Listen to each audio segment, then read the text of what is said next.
Hello everyone. Let's start percentage by mass calculation. And according to O-level chemistry, percentage by mass अगर मुझे calculate करना हो, so normally हम formula use करते हैं mass of element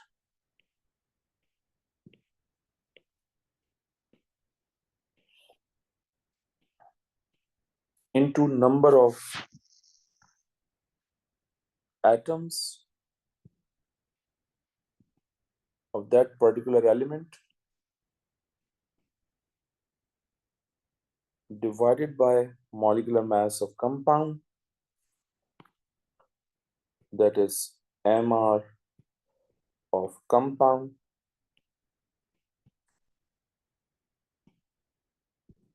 into 100. Okay. The question is extremely easy. The approximate percentage composition of the atmosphere on 4 different planets is given in the table below. The density of the gas may be defined as the mass of 1 dm cube of gas measured at STP. आपको याद है मैंने अभी थोड़े दिन पहले आपको कहा था STP is basically standard temperature and pressure. इस पे वॉल्यूम होता है 22.4 dm cube. The density is what? Density is basically mass per unit volume. All right, and the volume is 1 dm cube in all the cases. So the examiner is asking which mixture of gases has the greatest density. Greatest density उसकी होगी जिसका mass greatest होगा. So मुझे percentage by mass given है, तो मैं यहाँ से total mass determine कर लेता हूँ for every planet. So I'll get the idea कि density किसकी ज़्यादा होगी, because जिसका mass सबसे ज़्यादा होगी उसकी density ultimately ज़्यादा होगी.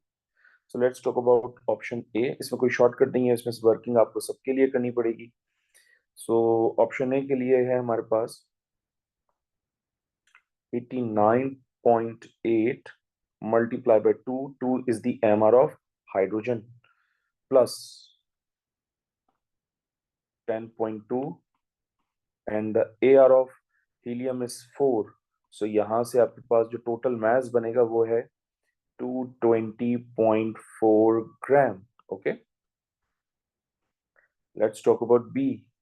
ये है आपके पास 80.0 multiply by 2 plus 19.0 multiply by 4 plus 1.0 multiplied by 16. 16 is the MR of methane. So it's going to be 252 gram. Then option C. आपके पास है 96.3 into 2. 2 is the MR of hydrogen plus 3.25 into 4. 4 is the AR of helium plus 0.45 into 16. सो आपके पास जो total mass यहां से बनेगा वो है 212.8 gram. Option D. Option D में है 82.5 plus 15.2 times 4. Oops oops oops 82 times 2 because hydrogen है हमारा. Oops, my bad wait. 82.5 times 2 plus 15.2 times 4 plus 2.3 times 16. So यहां से आपके पास बनेगा 262.6 ग्राम. ऑलराइट, तो सबसे ज्यादा जो मास है वो आपको ऑप्शन डी में मिल रहा है, which means ऑप्शन डी की डेंसिटी जो है वो सबसे ज्यादा होगी. Alright, now the next is which sodium compound contains 74.2% by mass of sodium. So first of all, take out the MR of each compound. MR of sodium carbonate is 106. MR of sodium chloride is 58.5. MR of NaOH is 40. And MR of sodium oxide is going to be 62. सो इसको कहते हैं trial and error method. ये trial and error method से ही आप solve करेंगे और इसका कोई शॉर्टकट नहीं होगा। एक्चुअली होगा ये कि मैं तमाम ऑप्शंस के लिए परसेंटेज ऑफ सोडियम डिटरमाइन करूंगा, percentage by mass of sodium. जिस जगह पर मुझे ये आंसर मिलेगा वो मेरी करेक्ट ऑप्शन होगी। So that's the question. Okay, तो ऑप्शन ए देखो। ऑप्शन ए में हमारे पास सोडियम कार्बोनेट, सोडियम जो है उसका मास 23 होता है अकॉर्डिंग टू द फॉर्मूला, और सोडियम कार्बोनेट में एक्चुअली 2 सोडियम होते हैं, तो मल्टीप्लाई बाय 2 करूंगा, डिवाइडेड बाय 106 करूंगा, इनटू 100 कर दूंगा, तो मुझे परसेंटेज मिल जाएगी सोडियम की by mass 106 into 100। So guys यहां से आपको मिलेगा 43.3%, जबकि मुझे 74.2 चाहिए। इसका मतलब option A is incorrect. Option B, percentage sodium hydroxide 23, since we have only one atom into 1, divided by 58.5 into 100, so आपके पास यहाँ से आंसर आ जाएगा 41.2%। obviously ये भी incorrect option। then option C, percentage equals to 23 into 1, because सिर्फ एक ही sodium है हमारे पास सोडियम हाइड्रोक्साइड में, MR 40 होता है, इंटू 100 करेंगे, सो हमारे पास ऑप्शन आ जाएगा 57.5। So obviously C is also incorrect, तो obviously D is going to be the correct answer, क्योंकि और कोई ऑप्शन हमारे पास बन नहीं रहा। बट हम इस डी को भी सॉल्व कर लेते हैं अपनी आसानी के लिए।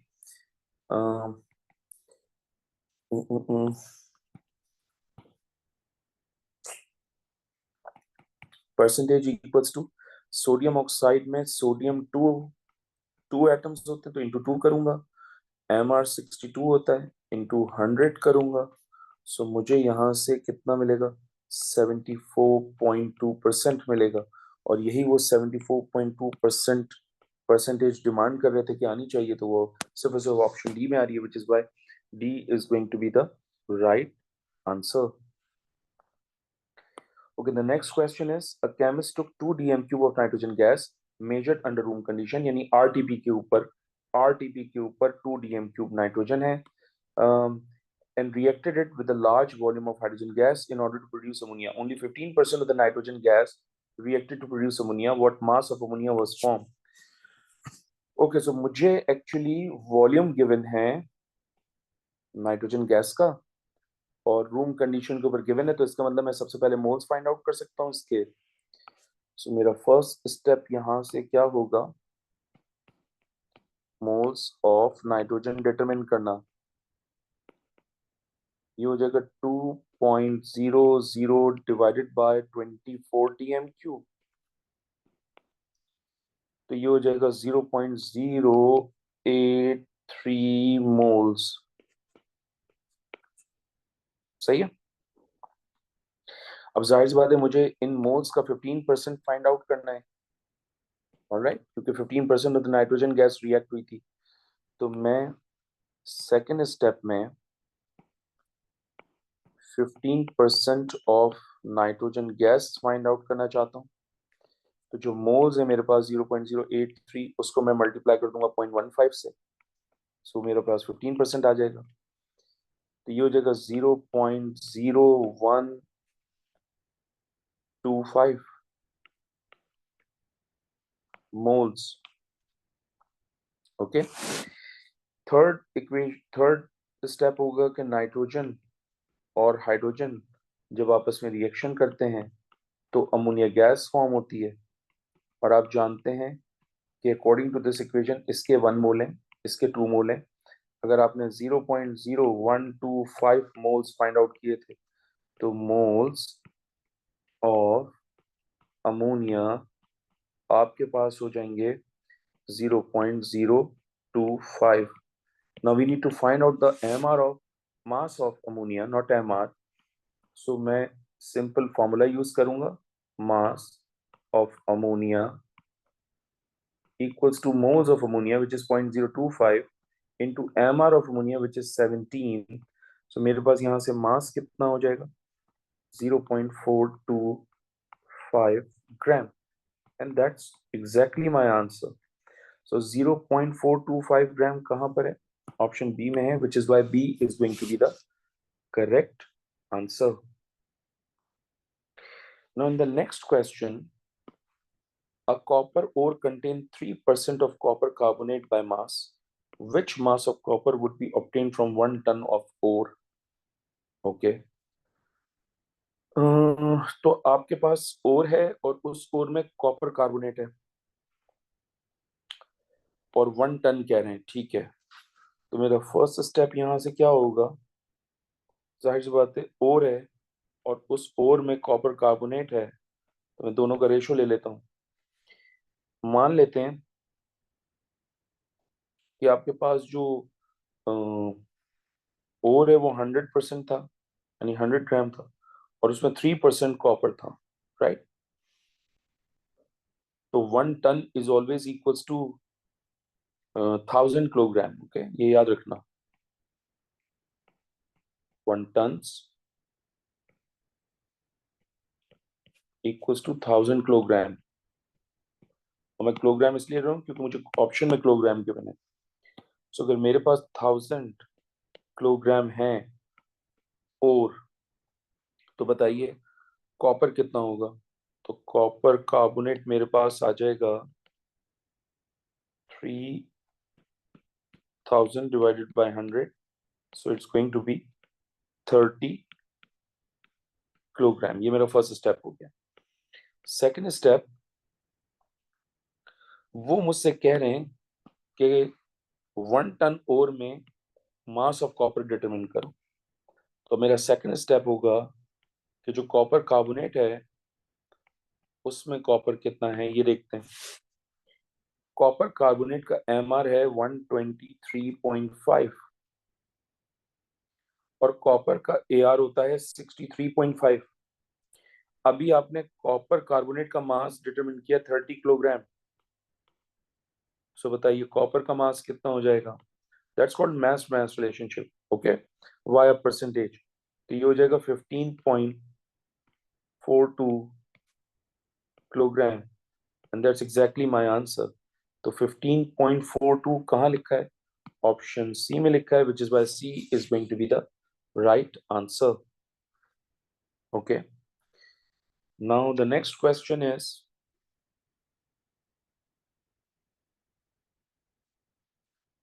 ferrochrome is an alloy. Ferrochrome is an alloy of iron and chromium. Excuse me. Ferrochrome can be dissolved in dilute sulfuric acid to produce a mixture of iron 2 sulfate and chromium sulfate. The iron 2 sulfate reacts with dichromate 6 ions in acidic solution according to the following equation. Equation important है, molar ratio मिलेगा हमें यहाँ से, ठीक है. When 1 gram of ferrochrome is dissolved in dilute sulfuric acid and the resulting solution is titrated with 13.1 cm cube of 0.1 mole per dm cube potassium dichromate is required for complete reaction. What is the percentage by mass of iron in the sample of ferrochrome? Okay. तो सबसे पहला काम मैं क्या कर सकता हूँ? मैं सबसे पहला काम ये कर सकता हूँ कि मुझे वॉल्यूम गिवन है, मुझे कंसंट्रेशन गिवन है पोटेशियम डाइक्रोमेट 6 की. तो मैं सबसे पहले moles of potassium dichromate 6 calculate करूंगा. So my first step is moles of K2Cr2O7. So volume है मेरे पास 13.1, कंसंट्रेशन है 0.100. अगर मैं इसको 1000 से डिवाइड करूंगा तो मुझे मोल्स मालूम हो जाएंगे, और मोल्स है मेरे पास 1.31 इंटू 10⁻³ मोल्स. सही है. सेकेंड स्टेप में क्या होगा कि मैं डाइक्रोमेट 6 आयंस और आयरन 2 आयंस दोनों का मोलर रेशियो लूंगा. तो डाइक्रोमेट 6 आयंस और आयरन 2 आयंस, इन दोनों का मोलर रेशियो है 1:6. तो अगर आपने 1.31 टाइम्स 10⁻³ -3 मोल्स फाइंड आउट किए थे, तो बताइए moles of iron two ions कितने हो जाएंगे?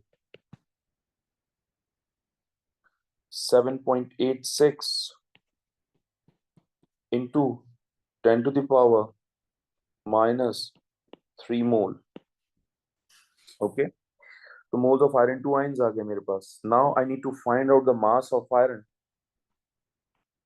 सो मास ऑफ आयरन डिटरमिन करने के लिए मैं मोल्स ऑफ आयरन को मल्टीप्लाई करूंगा AR ऑफ आयरन से, which is 55.8. So mass of iron is going to be 0.55.8 into 7.86 exponent -3.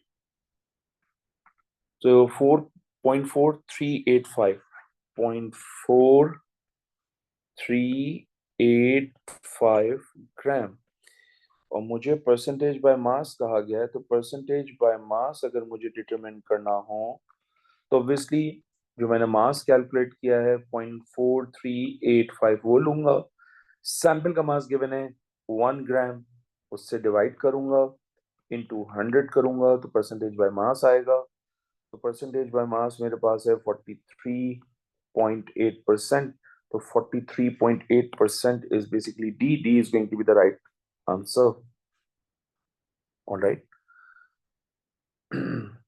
Okay, the next topic is basically concentration and titration.